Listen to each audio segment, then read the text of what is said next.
Orient bell tiles studio से आप देख रहे हैं एबीपी न्यूज। गुड मॉर्निंग, नमस्कार, बहुत स्वागत है आप सभी का। आप देख रहे हैं एबीपी न्यूज, मैं हूं अपर्णा मौजम। शुरुआत कर रहे हैं इस बुलेटिन की बड़ी खबर के साथ। बड़ी खबर दिल्ली धमाके से जुड़ी हुई इस वक्त की आपको बता रहे हैं।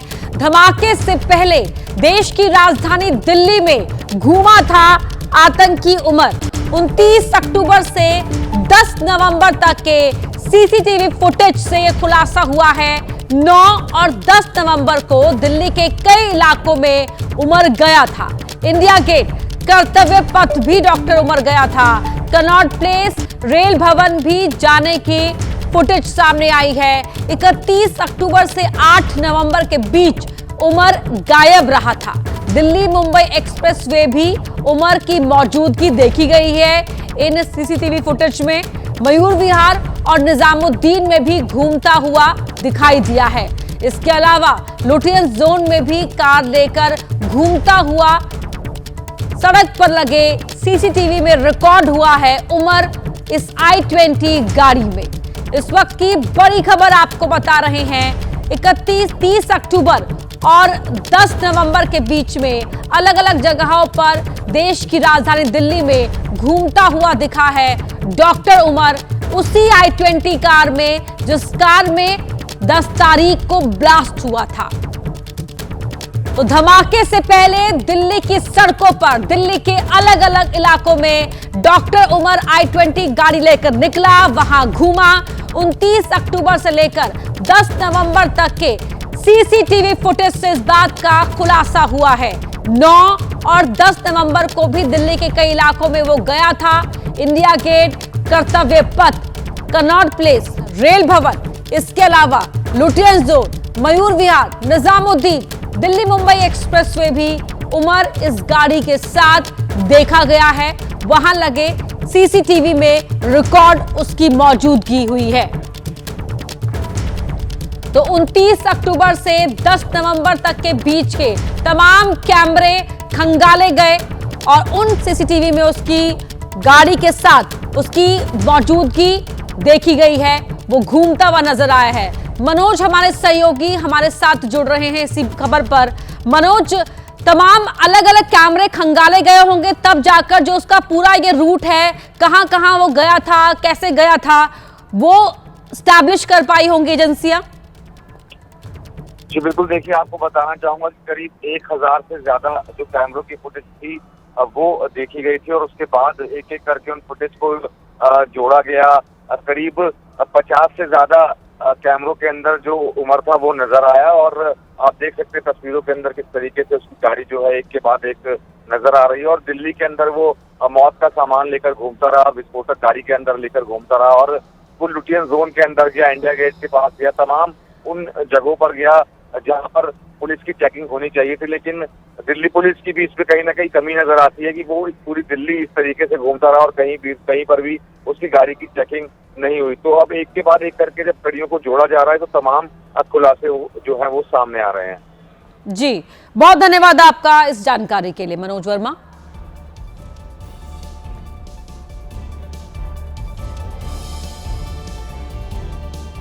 वहीं दिल्ली ब्लास्ट की जांच के दौरान आतंक के डॉक्टर मॉड्यूल को लेकर एक बड़ा खुलासा हुआ है। यूपी में रहने वाले कश्मीरी मूल के 200 आतंकी रडार पर हैं। इनमें से कई डॉक्टर शाहीन के आतंकी नेटवर्क से जुड़े हो सकते हैं, जिनके बारे में अब खुफिया एजेंसियां जांच कर रही हैं और कश्मीर मूल के ये कई आतंकी एजेंसियों के रडार पर हैं।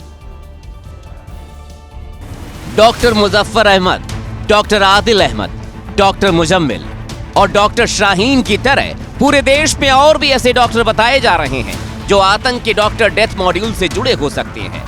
सूत्रों के मुताबिक दिल्ली ब्लास्ट केस में पकड़ी गई डॉक्टर शाहीन यूपी में कश्मीरी मूल के करीब 40 डॉक्टर्स के संपर्क में थी। आशंका है कि डॉक्टर शाहीन के नेटवर्क कई देशों में हो सकते हैं। इस आशंका की वजह डॉक्टर शाहीन के नेटवर्क में पाकिस्तानी सेना के डॉक्टर्स का होना बताया गया है।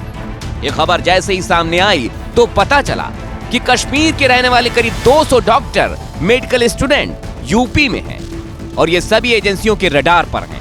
आतंकी डॉक्टर शाहीन के करीबी बताए जा रहे हैं। सूत्रों के हवाले से खबर आई है कि यूपी एटीएस डॉक्टर शाहीन से पूछताछ कर राज उगलवाने में जुटी है।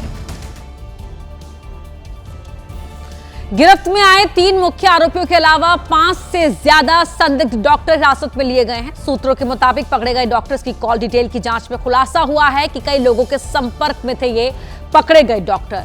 ज्यादातर डॉक्टर अल-फलाह यूनिवर्सिटी से पढ़े हैं।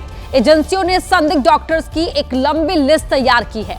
उनमें से तमाम डॉक्टर्स के फोन बंद हैं और उनकी तलाश जांच एजेंसियां कर रही हैं। सुरक्षा एजेंसियां 1 दर्जन से ज्यादा संदिग्ध डॉक्टर्स का पता लगा रही हैं। इसी क्रम में सूत्रों के हवाले से मिली खबर के मुताबिक पठानकोट से भी एक डॉक्टर हिरासत में लिया गया है। हिरासत में लिया गया डॉक्टर रियाज अहमद दिल्ली में ब्लास्ट करने वाले आतंकी डॉक्टर उमर के संपर्क में था और डॉक्टर रियाज भी अल-फलाह यूनिवर्सिटी में काम करता था। एजेंसियां डॉक्टर रियाज अहमद से भी पूछताछ कर रही हैं। इसी बीच सुरक्षा एजेंसियों को एक इनपुट मिला। सूत्रों के मुताबिक आतंकी डॉक्टर शाहीन का उत्तराखंड से भी कनेक्शन है। शाहीन के फोन की जांच से उत्तराखंड कनेक्शन का खुलासा हुआ। उत्तराखंड में शाहीन के कई करीबियों का भी पता लगा है। यूपी एटीएस की एक टीम उत्तराखंड में इसकी तहकीकात करने में जुटी है। धर्मांतरण नेटवर्क को लेकर भी डॉक्टर शाहीन की जांच की जा रही है।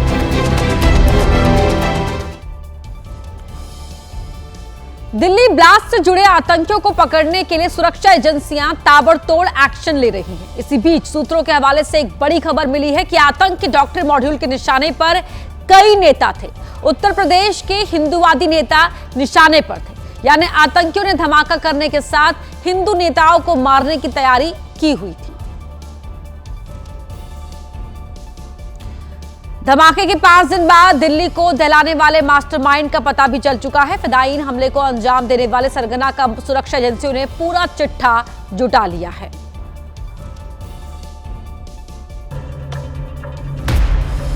फरीदाबाद से लेकर दिल्ली तक सामने आए फिदायीन मॉड्यूल का सरगना आतंकी डॉक्टर मुजफ्फर राथर है, जो धमाके से पहले गिरफ्तार हुए डॉक्टर आदिल का भाई है।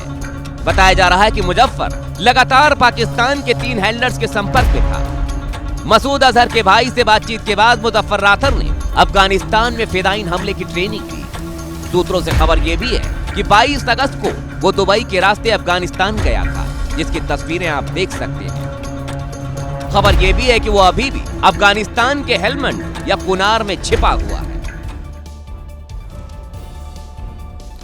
धमाकों के पीछे न सिर्फ जैश, हिजबुल और पाकिस्तान का नाम सामने आ रहा है, बल्कि सूत्रों से तुर्की कनेक्शन का भी खुलासा हो रहा है। खबर है कि आतंकी आदिल और मुजम्मिल तुर्की में बैठे अबू उकासा के संपर्क में थे। अबू उकासा तुर्की के वर्चुअल नंबर से बात करता था। मार्च 2020 में दोनों अबू उकासा से मिलने तुर्की गए थे। सरगना डॉक्टर मुजफ्फर अहमद राथर भी इनके साथ तुर्की गया था। सोशल मीडिया के जरिए भी हिजबुल और जैश के संपर्क में था राथर।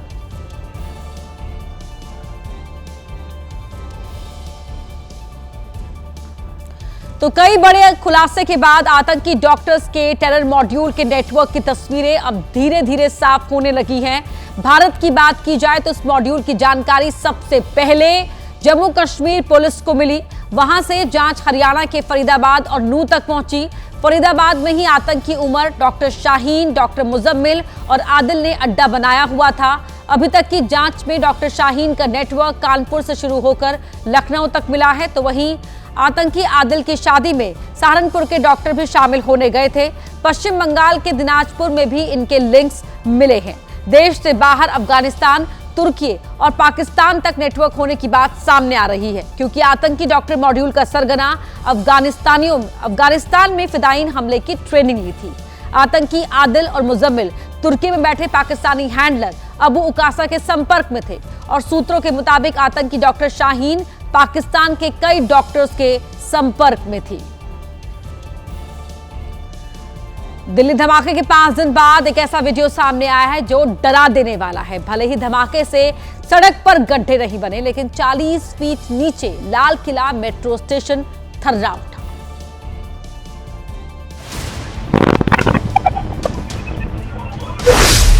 चालीस फीट ऊपर सड़क पर धमाका और नीचे कांप उठा मेट्रो स्टेशन। 10 नवंबर को जैसे ही शाम के वक्त 6:50 और 55 सेकेंड हुए, अचानक मेट्रो स्टेशन हिलने लगा। जैसे ही मेट्रो स्टेशन थर्राया, एक शॉप पर काम करने वाला युवक डर कर खड़ा हो गया और मेट्रो यात्री ठिठक गए। उस वक्त किसी को कुछ समझ में नहीं आया, लेकिन धमाके की आवाज सबके कानों तक पहुंची। धमाका इतना जोरदार था कि फूड शॉप पर रखा सामान हिलने लगा और ये मंजर वहां लगे सीसीटीवी कैमरे में कैद हो गया। धमाके के वक्त की ये तीनों तस्वीरें बताती हैं कि ब्लास्ट कितना जोरदार था। भले इस सड़क पर गड्ढे नहीं बने, लेकिन सड़क से लेकर मेट्रो स्टेशन के अंदर तक खौफ देखा गया। मेट्रो स्टेशन के अंदर इस वीडियो के आधार पर भी एंटी टेरर यूनिट ने एक और एफआईआर दर्ज की है। देश में इन दिनों जैसे धमाके पर धमाके हो रहे हैं और आतंकी पकड़े जा रहे हैं, उसे देखकर लगता है कि पुराना दौर फिर लौट आया है।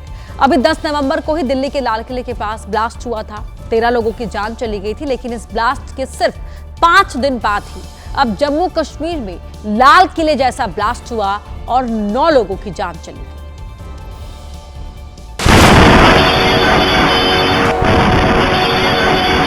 जम्मू कश्मीर के श्रीनगर में रात करीब 11:22 पर बड़ा धमाका हुआ।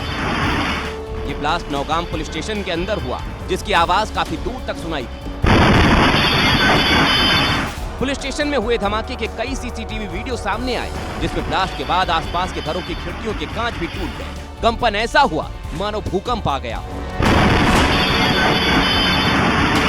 धमाका इतना जोरदार था कि 100 मीटर दूर तक मानव अंग के टुकड़े में। बड़ी बात यह है कि यह मंजर बिल्कुल वैसा ही था जैसे दिल्ली में लाल किले के पास ब्लास्ट के समय।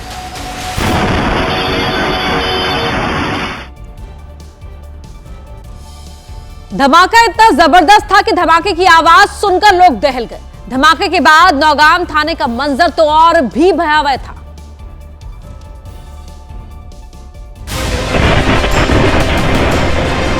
धमाका होने के बाद नौगाम पुलिस थाना तो आग का गोला बन गया।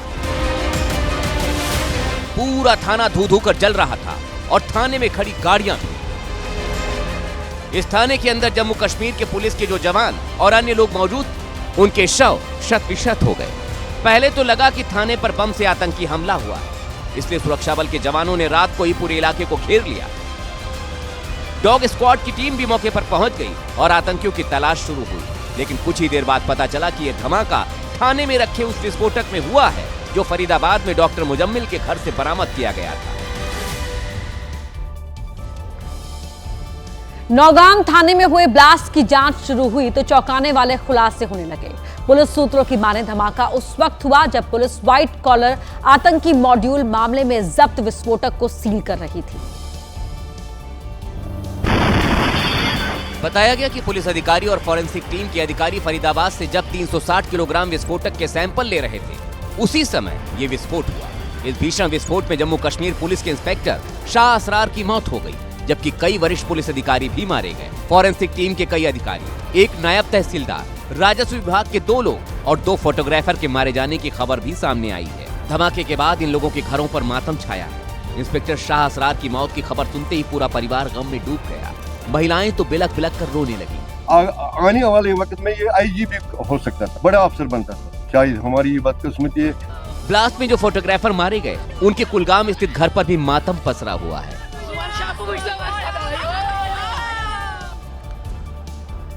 जम्मू कश्मीर के डीजीपी नलिन प्रभात ने भी ब्लास्ट के पीछे आतंकी साजिश की बात से इनकार किया। डीजीपी नलिन प्रभात का दावा है कि यह सिर्फ एक हादसा है। धमाके की जानकारी देने के लिए जम्मू कश्मीर के डीजीपी नलिन प्रभात ने बाकायदा प्रेस कॉन्फ्रेंस की और मानवीय चूक को ब्लास्ट की वजह बताया। On account of the voluminous nature of the recovery, this process was going on for the past 2 days, which means yesterday and day before. धमाके पर गृह मंत्रालय ने भी बयान जारी किया। गृह मंत्रालय के जम्मू कश्मीर संभाग के संयुक्त सचिव प्रशांत लोखंडे ने कहा, धमाके के कारणों का पता लगाया जा रहा है। An accidental explosion took place at about 11:20 p.m. on 14th November, that is yesterday night. The cause of the accident is being investigated. धमाके की वजह हादसा या साजिश, ये तो पुलिस और जांच एजेंसियां ही बताएंगी। लेकिन ब्लास्ट इतना जोरदार था कि धमाके का असर पुलिस स्टेशन से 100 मीटर दूर तक दिखाई पड़ा, जहां आसपास के घर भी क्षतिग्रस्त हो गए। आप देख सकते हैं कि कमरे के अंदर भी जो शीशे हैं वो टूट चुके हैं। खिड़की दरवाजों का हाल क्या है वो आप यहाँ पे देख सकते हैं। भले इस ब्लास्ट को मानवीय चूक से हुआ हादसा बताया जा रहा है, लेकिन इस भयानक ब्लास्ट ने कई सवाल खड़े कर दिए हैं। पहला सवाल यह है कि इतनी रात को विस्फोटक की जांच क्यों की जा रही थी। दूसरा सवाल यह है कि 9 तारीख को फरीदाबाद से विस्फोटक पकड़ा गया था, तो अब तक उस विस्फोटक की जांच क्यों नहीं की गई थी। तीसरा सवाल यह है कि अमोनियम नाइट्रेट या RDX में बिना डेटोनेटर और सर्किट के धमाका नहीं हो सकता। अगर सर्किट पूरा था और बम एक्टिव होने का अंदेशा था, तो उसे थाने में किसके कहने पर रखा गया और क्यों रखा गया। और चौथा सवाल यह है कि आखिर जांच टीम ने सुरक्षा के उपाय क्यों नहीं किए। अगर सुरक्षा के इंतजाम करके विस्फोटक की जांच कर रहे होते तो शायद इतना नुकसान ही नहीं होता। तो ये वो तमाम सवाल हैं जो ये शक पैदा करते हैं कि इतनी बड़ी मानवीय चूक कैसे हो सकती है। और यही शक आम आदमी पार्टी के संयोजक और दिल्ली के पूर्व मुख्यमंत्री अरविंद केजरीवाल ने भी जताया है।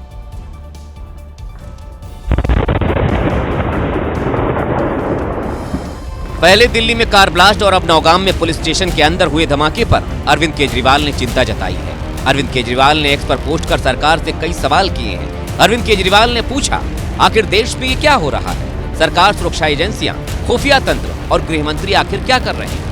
देश की सुरक्षा के साथ इतना बड़ा खिलवाड़ कैसे और क्यों होने दिया जा रहा है। अरविंद केजरीवाल इन सवालों का जवाब मांग रहे हैं तो नेशनल कॉन्फ्रेंस के अध्यक्ष फारूक अब्दुल्ला भी केंद्र की मोदी सरकार पर हमलावर। पुलवामा हुआ, उसके बाद पहलगाम हुआ, उसके बाद अब दिल्ली हुई, अल्लाह जाने आगे क्या होगा।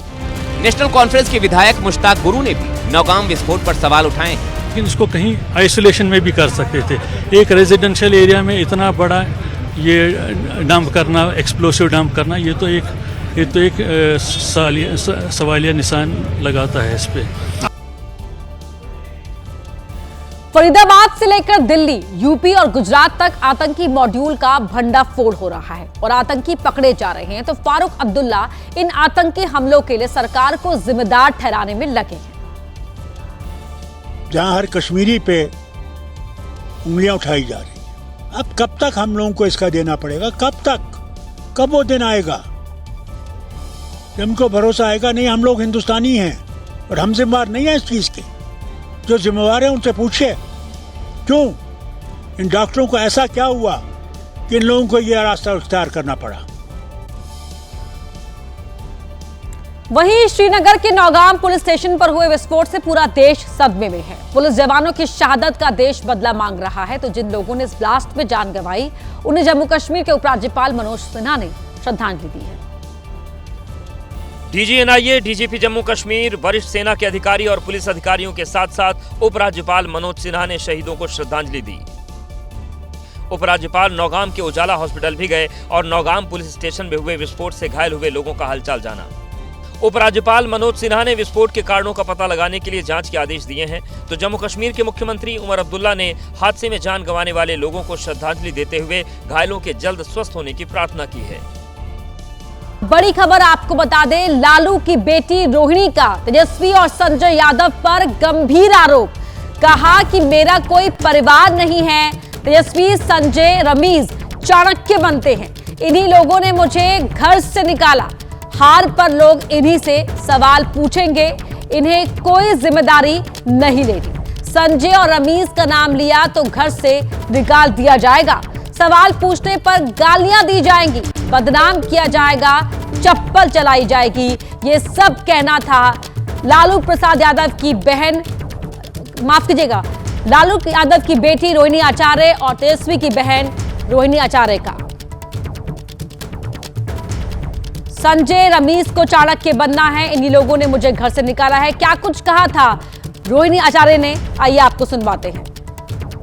नहीं, मेरा कोई परिवार नहीं है। अब ये जाकर के आप संजय, रमीज, तेजस्वी यादव से पूछिए। मेरा कोई परिवार नहीं है।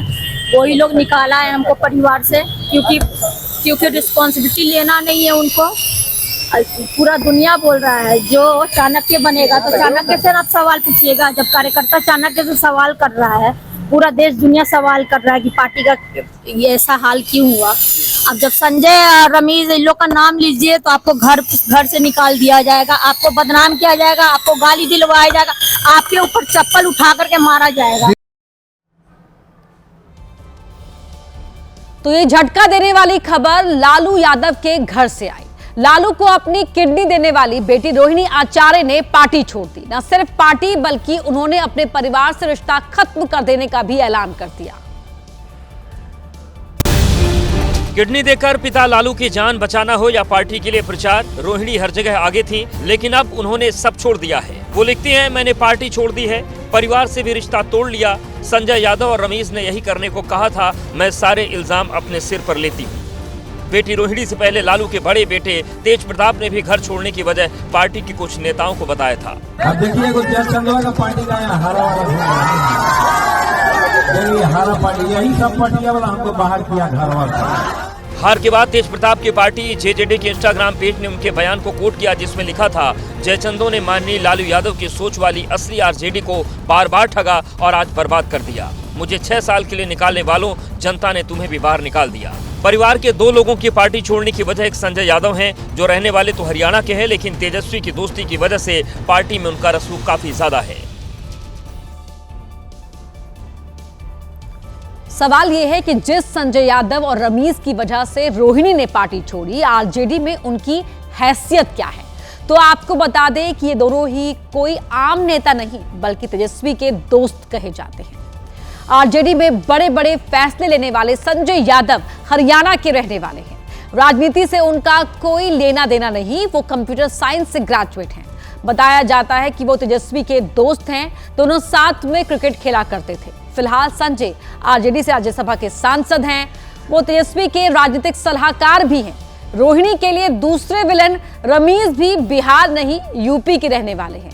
मीडिया रिपोर्ट्स के मुताबिक पहले वो डिप्टी सीएम ऑफिस में बैकडोर का काम देखते थे, तेजस्वी को वो पसंद आए और अब वही रमीज उनके रूटीन से लेकर कैंपेनिंग का काम देखते हैं। भाई तेज प्रताप ने तेजस्वी के इन्हीं करीबियों को जयचंद तक कह दिया था, लेकिन तेजस्वी ने इन्हें नहीं छोड़ा।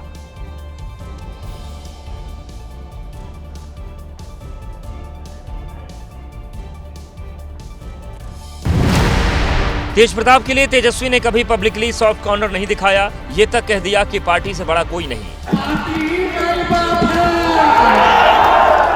लेकिन अब तो पार्टी के ही नेता अपने संस्थापक के घर वालों से उलझने लगे तो विरोधियों ने भी तंज कसा। राजनीतिक पारिवारिक पार्टी और परिवार का अंदरूनी कलह उभर कर आया। पार्टी छोड़ने वाली रोहिणी को महागठबंधन के नेताओं से हमदर्दी भी खूब मिल रही है। रिश्ते कभी नहीं टूटते रोहिणी जी, और आप बहुत अच्छी हैं। आप राजनीति से संन्यास ना लें, राजनीति में आप जैसे लोगों की जरूरत है। सोशल मीडिया पर चर्चा है कि बेटियों की नाराजगी की एक वजह लालू की संपत्ति में हिस्सेदारी की चाह भी है। मसला लालू के परिवार का है और फिलहाल अस्पतालों के चक्कर लगाने वाले बुजुर्ग लालू जनादेश से ज्यादा अपने परिवार के क्लेश से विचलित हो रहे होंगे। अपनी ही बेटी से चोट मिलने के बाद जेडीयू ने लालू प्रसाद यादव और उनके परिवार पर एक पोस्टर के जरिए हमला बोला।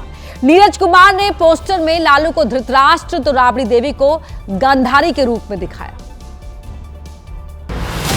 जेडीयू एमएलसी नीरज कुमार ने लालू यादव परिवार पर तंज कसने वाला यह पोस्टर पटना के बेली रोड पर लगवाया। राजधानी पटना में बड़ा जो पोस्टर है वो महाभारत के तर्ज पर लगाया गया है। इस पोस्टर को महाबिहार का नाम दिया गया। राजनीति के धृतराष्ट्र कौन, ये बिहार की जनता जानती है। पुत्र मोह गांधारी राजनीति के आंख पर पट्टी है, पूछ रहे हैं, बीमार हैं, चल नहीं पाते हैं। इधर पोस्टर के जरिए नीरज कुमार ने आरजेडी के सांसद संजय यादव पर भी तंज कसा। संजय देखो तुमको क्या दिख रहा है? तो संजय बोल रहे हैं, महाराज हमको तो हरियाणा का वाला मॉल दिख रहा है। पोस्टर सुर्खियों में छाया तो आरजेडी ने भी पलटवार किया। जनता पोस्टर नहीं देखना चाहती है, वो कुछ भी कर सकते हैं और कुछ भी कह सकते हैं, लेकिन बिहार की जनता जानती है कि बिहार को रसातल में पहुंचाने में किसकी भूमिका रही है।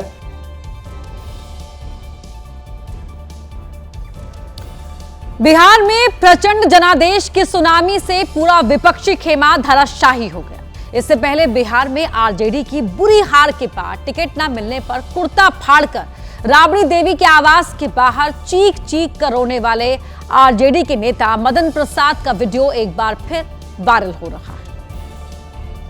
सरकार नहीं बनेगा इसका कि 25 को बस्ती बन जाएगा लालू तेजस्वी यादव। क्यों? ये बहुत घमंडी है। अरे भेंट नहीं करता है लोगों से, गंभीर आरोप लगाते हुए अचानक जमीन पर गिरकर आरजेडी नेता जब जमीन पर चीखने लगे तो वहां खलबली मच गई।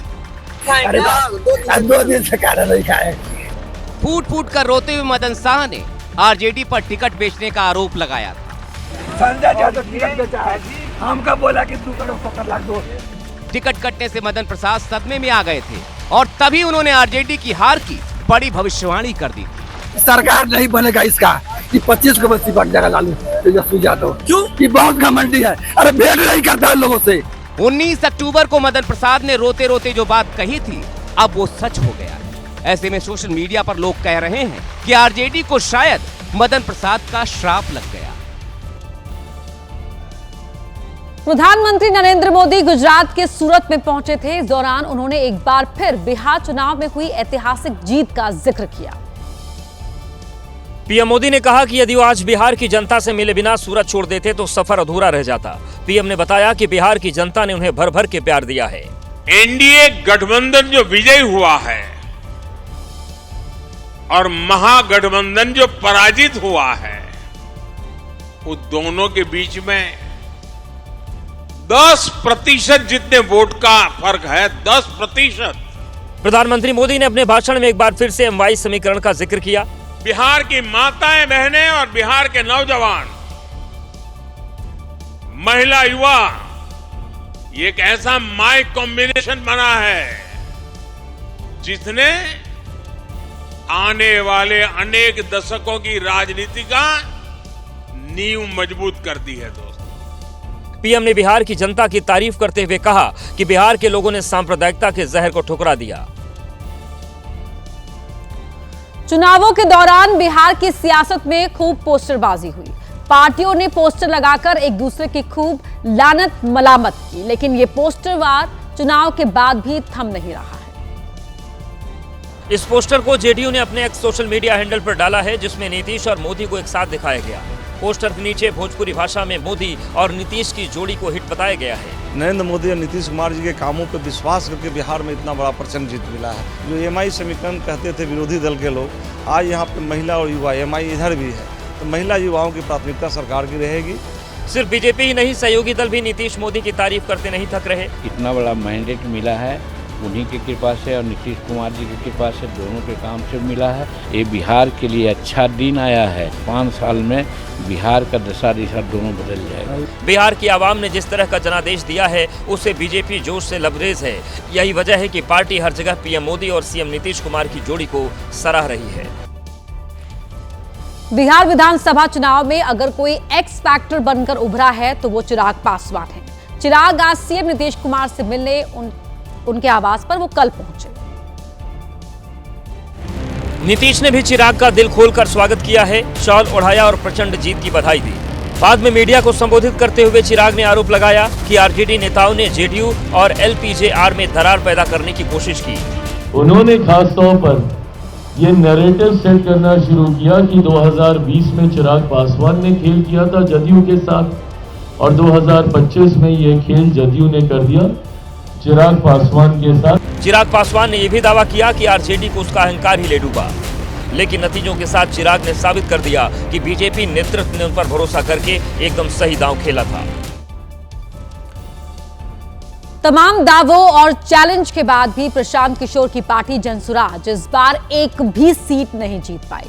अब हार के बाद जेडीयू को 25 सीटें जीतने का चैलेंज देने वाले प्रशांत किशोर से सवाल पूछे जा रहे हैं।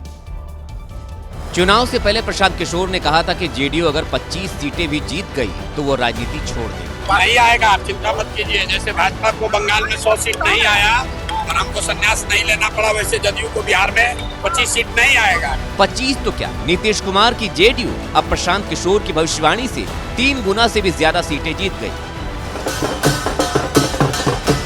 जेडीयू की बम्पर जीत के बाद जनसुराज को जवाब देते नहीं बन रहा। आप वो तिथि याद कीजिए जब प्रशांत जी ने कहा था कि 25 सीटें नहीं आएंगी तो छोड़ देंगे। उसके बाद तो जब पूरा चुनाव प्रभावित होगा तो वो 25 सीटें बढ़ेंगी।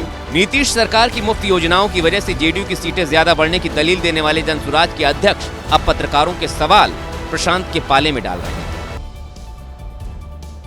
बिहार विधानसभा चुनाव में करारी हार के बाद कांग्रेस में अंदरूनी घमासान मच गया है। नेता एक दूसरे पर हार का ठीकरा फोड़ रहे हैं।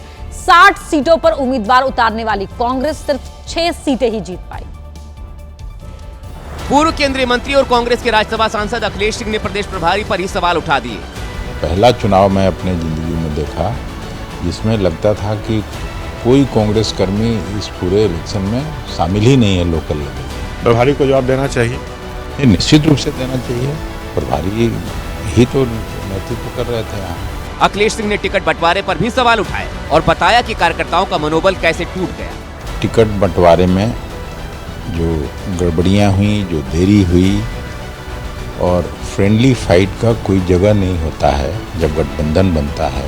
पिछले कुछ दशकों से बिहार राजनीतिक रूप से कांग्रेस के लिए बहुत मुश्किल भरा रहा है। 2015 में पार्टी ने 27 सीटें जीती थी, वहीं 2010 में सिर्फ 4 सीटों पर ही जीत मिली थी। सिर्फ पार्टी के बड़े नेता ही नहीं, पुराने नेता भी अब खुलकर असंतोष जाहिर कर रहे हैं, क्योंकि देश की सबसे पुरानी पार्टी कांग्रेस बिहार में 5वें नंबर की पार्टी बन गई है। नेतृत्व पर सवाल उठाने वालों में पूर्व कांग्रेस नेता शकील अहमद भी हैं, जिन्होंने हाल ही में पार्टी से इस्तीफा दे दिया। शकील अहमद टिकट बंटवारे से नाराज थे। कांग्रेस में आमतौर पर समीक्षा नहीं होती है, इसलिए कि आप सेंट्रलाइज जब हैं तो जो व्यक्ति किसी को अपॉइंट करता है तो उसकी भी जिम्मेदारी होती है। तो अगर समीक्षा होगी तो होगा कि इनको बहाल किसने किया, इनको अपॉइंट किसने किया। कांग्रेस नेता और पूर्व राज्यपाल निखिल कुमार का भी मानना है कि चुनावों में संगठन काफी कमजोर रहा, जिसकी वजह से पार्टी को हार का मुंह देखना पड़ा। इस संगठन की कमजोरी है। हम संगठन में जो कोई भी चुनाव हो, कोई भी काम हो, जब पॉलिटिकल पार्टी है तो उसका एक संगठन है, संगठन पर हम निर्भर करते हैं। अगर संगठन कमजोर हो, काम नहीं कर सकता है, तब तो ये होना लाजमी है, तो होगा ही। बिहार में हुई करारी हार पर कांग्रेस नेता शशि थरूर और दिवंगत नेता अहमद पटेल की बेटी मुमताज पटेल ने भी पार्टी नेतृत्व पर सवाल उठाए हैं। एक तरफ करारी हार के बाद बिहार कांग्रेस के नेता संगठन पर सवाल उठा रहे हैं, तो वहीं कांग्रेस के कई नेता अभी इसे पार्टी की हार मानने को तैयार नहीं है। अजय माकन ने तो एक कदम आगे बढ़ते हुए इसे कांग्रेस का अब तक का सबसे बेहतर स्ट्राइक रेट बता दिया। कभी भी किसी भी समय के ऊपर इतना स्ट्राइक रेट 1984 के अंदर भी कांग्रेस का ये स्ट्राइक रेट नहीं था, जो कि इस वक्त बिहार के अंदर बीजेपी का स्ट्राइक रेट 90% से भी ऊपर स्ट्राइक रेट। हालांकि कांग्रेस का मानना है कि एनडीए ने ये चुनाव धोखेबाजी से जीता है और केवल हमारे अलायंस पार्टनर्स और कांग्रेस के ही नहीं बल्कि पूरे के पूरे बिहार के वर्कर्स के, पूरे लोगों के फोन आ रहे हैं और कह रहे हैं कि किसी को भी ये उम्मीद नहीं थी और कहीं ना कहीं पे गड़बड़ियां हुई हैं और उसकी छानबीन होनी चाहिए। बिहार चुनाव में इस बार कांग्रेस का वोट शेयर 8.71% रहा। 2020 की विधानसभा चुनाव में कांग्रेस का वोट शेयर 9.6% था। हालांकि तब कांग्रेस ने 70 सीटों पर उम्मीदवार उतारे थे।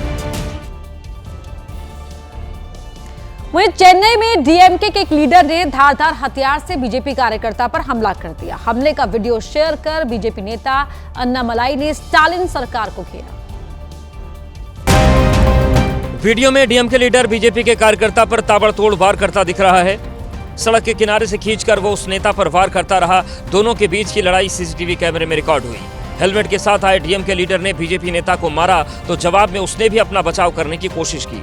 आरोप है कि डीएमके लीडर सरकारी जगह पर कब्जा करना चाहता था, जिसका विरोध करने पर उसने बीजेपी के कार्यकर्ता को मारा। हमले के बाद बीजेपी कार्यकर्ता के शरीर पर जख्म के गहरे निशान दिखे। पुलिस अब उस डीएमके नेता को ढूंढ रही है। मध्य प्रदेश के उज्जैन से ऐसी खबर आई जिसको देख और सुनकर आप हैरान रह जाएंगे। पुलिस ने हाईवे पर साधु के चोले में लूटपाट करने वाले गैंग को धर दबोचा है। ये हाईवे पर दौड़ती कार के बीच अचानक आते हैं और जैसे ही कार रुकती है लूट की वारदात को अंजाम देते हैं। नागा साधु का हुलिया बनाए इन चोरों को बीच हाईवे पर देखिए। कार के बोनट पर पैर रखकर ये चोर भस्म करने की धमकी देकर कार खुलवाते हैं और फिर सब कुछ लूट लेते हैं। दिल्ली के रहने वाले ये बदमाश पहले भी लूट की कई वारदात को अंजाम दे चुके हैं, लेकिन इस बार इनकी पोल खुल गई। डैशबोर्ड में नकली साधुओं के चेहरे कैद हो गए। फिर क्या था, पुलिस ने अभियान चलाया और नकली साधु बने इन 7 आरोपियों को धर दबोचा। पुलिस ने आरोपियों के पास से लूटी हुई 2 सोने की अंगूठी, 5,000 रुपए नकद और एक कार भी जब्त की है।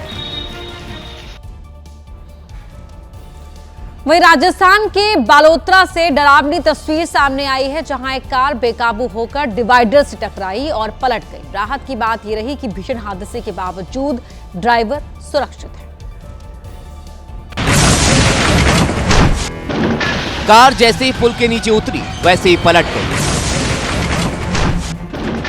वीडियो को अगर ध्यान से देखेंगे तो आपको सड़क पर पड़ा ये बड़ा सा पत्थर दिखेगा, जो कि इस हादसे की बड़ी वजह बना।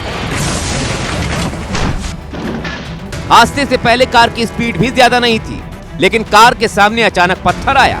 पत्थर से टायर का बैलेंस बिगड़ा और कार पलट गई। लोगों ने दौड़कर पलटी हुई कार से किसी तरह ड्राइवर को बाहर निकाला। बीच सड़क ये पत्थर आखिर किसने रखा, ये भी जांच का विषय है।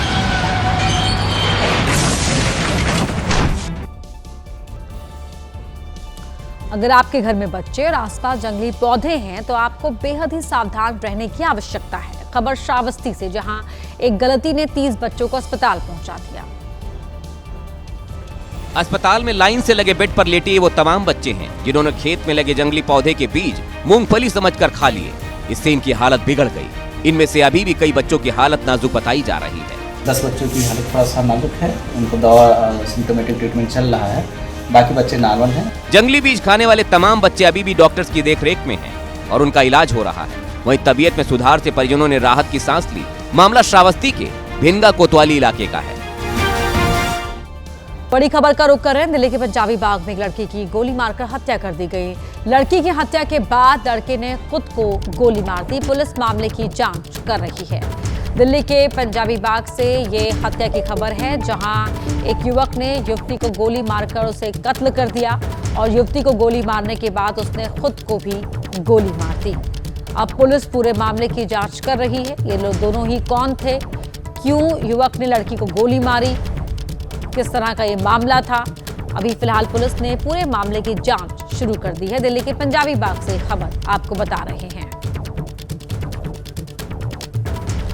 तो गोली मारकर युवती का मर्डर करने वाले युवक ने खुद को भी गोली मार दी। आप तस्वीरें भी देख रहे हैं किस तरह से यहां पर मर्डर की खबर से पूरे इलाके में अफरा तफरी मच गई।